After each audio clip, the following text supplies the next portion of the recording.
Have you ever wondered, what's really going on beneath the surface of your favorite video game?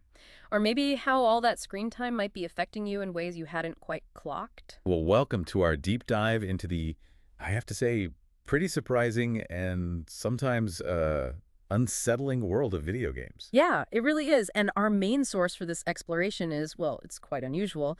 It's a transcript from something called an investigative hypnosis session. Exactly. And right up front, we need to put a pin in this. Hmm. The source material itself actually gives a big disclaimer. It does. It says very clearly that information gathered this way is often, quote, highly contaminated or distorted. Right.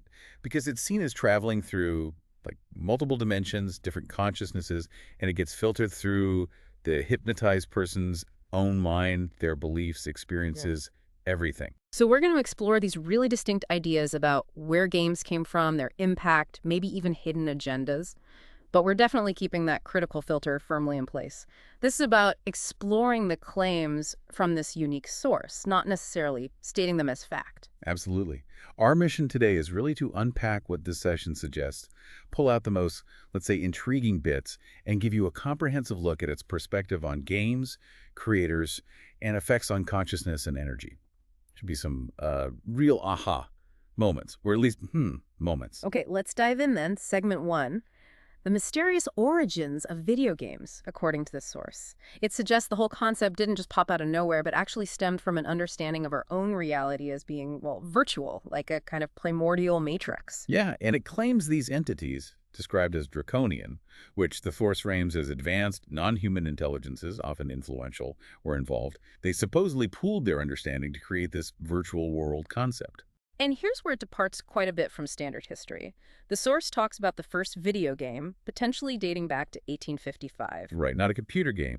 It describes a device, something that could actually change the energy in a person's field. And this invention is linked to a human academic working with one of these draconian entities, an entity that could apparently materialize physically or even possess a human body. Quite the origin story. It really is. So building on that, what does this session say happens energetically, say, after just an hour of playing a modern game? Well, it describes this rush adrenaline, dopamine.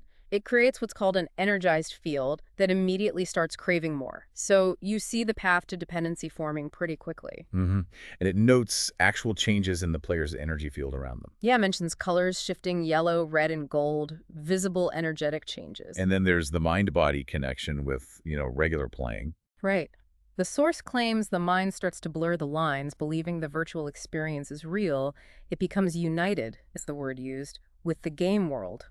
You might even act on autopilot in the physical world because you're so immersed. And for the really heavy gamers. It gets deeper. The subliminal part, that's that sort of deeper unconscious self the session talks about, can apparently get captured by vines or tentacles. That's the imagery used. Wow, like an entity literally taking hold. That's the idea presented, and the consequence is potentially losing your sense of true self, identifying more with your avatar in the game than your physical self. That's a profound shift. Okay, so from those immediate effects, the session then gets into mechanisms designed specifically for addiction. Yeah, it suggests it's not accidental. It points to the electromagnetic fields from the gaming devices themselves, saying they directly influence our body's energy waves. And then the algorithms within the games. Meticulously crafted, it says, designed to exploit desires, feed you more of what you initially seek, which just fuels the addiction cycle. And it singles out certain game types. Yes, particularly ones like slot machines. The source uses the term personally. They're described as specifically designed to isolate the player, cut them off from the outside world. Okay, so beyond just addiction, there are claims about deeper mental programming. Right. In RPGs, role-playing games, especially the fantasy ones, it talks about visible sigils, like spell symbols. Players activate these in the game, but the claim is these symbols, these sigils, actually transcend into the player's real life, energetically speaking. And the slot machine games again? They apparently use numerology and symbolism on a planetary scale, governed by different entities, the goal, to keep players stuck in a cycle or loop. So the bigger picture here, across many game types, according to this source, is about fragmentation. Exactly. Fragmenting players from physical reality, encouraging them to create or live out an ideal virtual life that feels real, where choices seem genuine but are actually, well, programmed. It's a subtle disengagement, isn't it? Very subtle, potentially. Okay, let's shift gears to something pretty specific and definitely provocative in the source material. Shooter games. Yeah, this is a big one in the session. It details shooter games as being essentially a program developed to train people for war or commando alerts. Train them how? Like, mentally. Cultivating a soldier's mind is the phrase used, making players capable, even willing, to jump into military-type missions voluntarily, sort of bypassing traditional conscription, you could say. And it suggests this has an effect on their feelings about violence. It claims this virtual training instills a pleasure in violence and killing while desensitizing other senses. Wow. And it connects this to a larger project. Yes, what it calls the Universal Soldier Project. And it names names, alleging involvement from the U.S. government on the physical side and these Draconian and Z-Gray entities, the Z-Grays often being associated with abduction stories on the energetic plane. And their goal, according to this source, creating soldiers for domination, keeping a war vibration active on the planet, and stirring up conflict within people. Okay, and then there's a cloning claim. This is probably the most out there part of this section. It is pretty startling. The source suggests that when you play these shooter games, your in-game avatar isn't just pixels. It's somehow superimposed onto a clone made using your actual DNA. And just by playing, you're giving consent for this. Unknowingly, yes, that's the claim. Unknowing consent for these clones to be created. And what happens to these clones? They're reportedly sent off-world to other worlds for purposes like research, conquest, even massacre, all serving this alleged entity agenda of domination. This sort of aha moment here from the source's view is this deeply unsettling idea of giving consent for something so massive just by engaging with a game. Absolutely. And there's supposedly this energetic link, a constant string between the player and the clone. Feeding the clone. Yeah, the clone is energetically fed by the player's strong emotions during the game, frustration, intensity, that kind of thing. Can the player ever become aware of this? The session suggests the subliminal part can become aware, might even feel the clone's suffering. And interestingly, it proposes a way to sever the connection, intentionally destroying your avatar in the game. Like quitting the game in a specific way. Or perhaps just a conscious act of destruction within the game's mechanics. It also mentions some players might get physical flashes, visions, or uncharacteristic desires for conflict that echo the clone's experiences. Yeah, it's an intense concept about the hidden cost. It really is a lot to take in. But the deep dive doesn't only focus on these darker aspects. It also talks about a totally different kind of virtual world. That's right. Games supposedly created by an Andromedan civilization, and these are presented with a completely opposite purpose. Which is? Spirit elevation and awakening, not manipulation or control. So what do these games look like? The source describes them as a kind of virtual reality, almost like accessing a cloud of universal galactic knowledge. No harmful intent mentioned at all. And in our world, what kind of games might reflect this? Any visual cues? It mentions themes like tall towers, elves, light, and crystals. These visuals act as a sort of calling to certain players. And what happens to players who engage with these, according to the source? They start to feel the truth, it says. They might sense their subliminal parts past, feel an inner calling. And eventually they just start playing. Yeah, that's the interesting part. The game serves its purpose awakening something, and then the player naturally turns inward, seeking deeper understanding without the game. What about the subliminal exploration here? Is it different? Very different. The subliminal part of these players reportedly explores these vast, maybe cold, but highly advanced artificial spaces. Think advanced architectural forms. And the focus. Developing the mental field, gaining knowledge about creating worlds, quantum work, understanding how the universe functions. These are described as conscious choices made by the subliminal self, not manipulation. Is there a reason certain people are drawn to these specific games? The source suggests a pattern. Shared origins, maybe imprints or curiosities within their etheric DNA. That's like an energetic blueprint. For some, it's about remembering they were taken by other civilizations, or maybe arrived on Earth after traumatic events, shocks. The games help break them out of being, quote, enslaved and asleep. Okay, so we have these contrasting game types. Now let's zoom out a bit to something maybe more mainstream sounding, the meta umbrella. Right. This section tackles those virtual experiences focused on creating avatars, existing within shared virtual worlds. Think social media profiles that become interactive, things like that. And the purpose here, according to the session? The main goal is described as the unification of the mind, creating a calm and energized mental space. Who's behind this, according to the source? It mentions succumbers in the physical world. The source uses this term for certain human collaborators, and energetically it's mainly greys, mantids, and reptilians.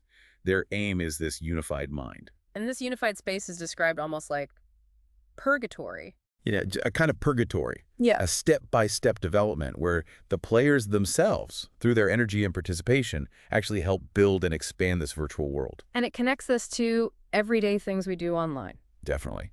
Creating little avatars on Facebook, playing those simple farm games, basically the whole meta space where we communicate through these digital selves. The takeaway is how widespread and perhaps mundane it seems on the surface. So what's the risk here then? The subliminal absorption. Exactly. When you navigate these platforms using an avatar, the source claims your subliminal part gets absorbed and captured. It uses the word akaparat. Captured how? It describes a veil or a dense fiber network forming around the head, extending down to the hands, which then exerts control over the person. Control for what purpose? Primarily energy extraction, encouraging you to stay longer, engage more, get deeper into conversations. All that energy creates a kind of cloud, expanding this metaphysical space. Which the entities then use. To feed themselves and to program people.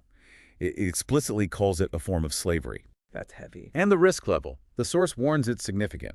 It compares the influence level to slot machines very high. It even suggests a safe period before deep energetic agreements start forming might only be around 20 minutes. 20 minutes? That's barely any time. I know. And agreements could potentially start forming from the first few seconds. It also mentions these platforms are good at feeding emotions like jealousy, envy, and extracting frustration to the max.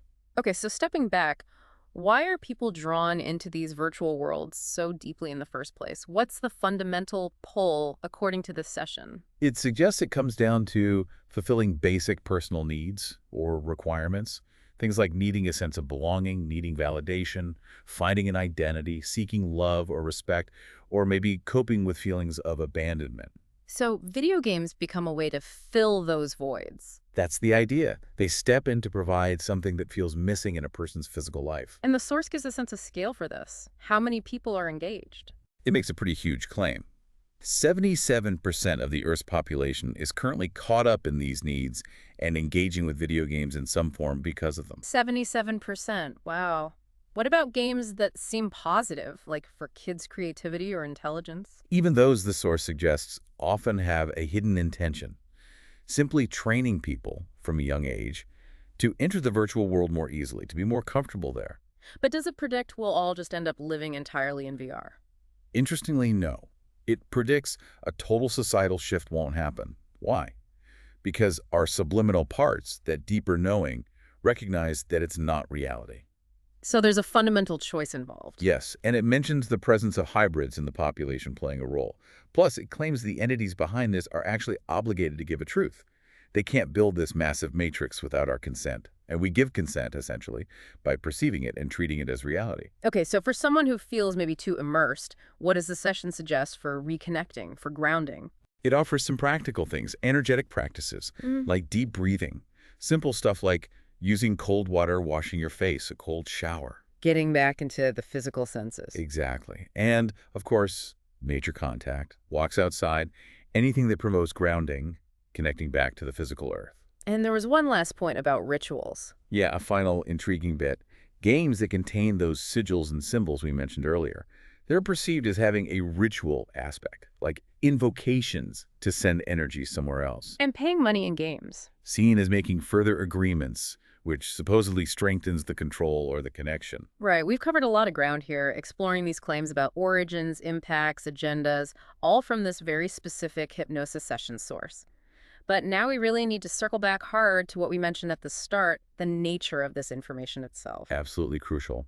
Because, as we said, the expert in the session provides a major disclaimer. They state very clearly, investigative hypnosis is not considered a reliable way to get verified factual information. Not reliable. And the term used was highly contaminated or distorted.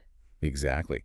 Because the information, as perceived in this model, has to travel through all these different layers, dimensions, consciousnesses, and crucially, it gets interpreted through the hypnotized person's own filters. Their beliefs, their culture, education, past experiences. It all colors the output. The analogy given was like trying to communicate underwater. Yeah, underwater, in different languages. Yeah. The original message gets seriously warped. So if it's that potentially unreliable, what's the actual point of using this method according to the expert in the session? Good question. The stated value isn't about gathering facts to memorize or believe wholesale. It's used more as a vehicle. A vehicle? A vehicle to help pinpoint the client's problem during a therapeutic hypnosis session. The information that comes up, distorted as it may be, can point towards the underlying issue the practitioners then need to work on resolving for that specific individual. Okay, so it's diagnostic in a way for the individual client rather than fact-finding about the world. That seems to be the primary therapeutic application described. And to get anything close to reliable information about the world using this method, well, the expert stresses it would take thousands of sessions. Thousands, with many different people. Many different people, many different operators running the hypnosis. Only then could you maybe look for the common denominator. What does that mean? That tiny sliver of information they estimate maybe only 2–3% that consistently shows up across almost all those thousands of diverse sessions. That tiny bit might be considered reliable.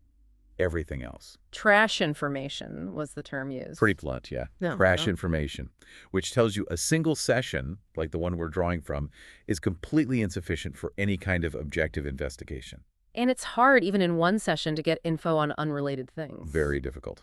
Subliminal parts might not give permission, or, as the source suggests, clever entities might just jump in and feed you distorted info deliberately. So if someone were trying to use this for investigation, what's the advice? Narrow the focus.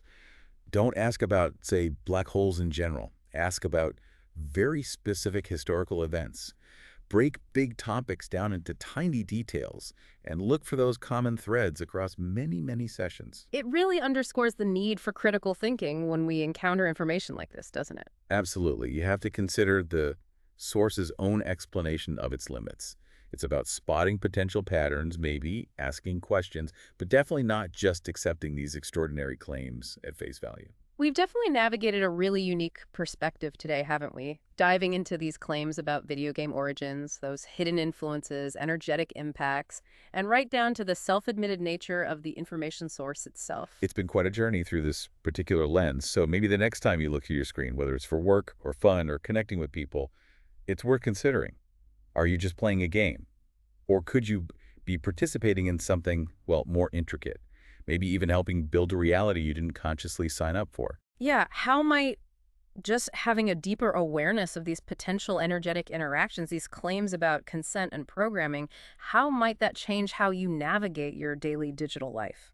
This deep dive, drawing from this one specific, unusual source, really lays out a complex tapestry of ideas. It certainly urges us to think more critically, perhaps more energetically, about the digital spaces we spend so much time in.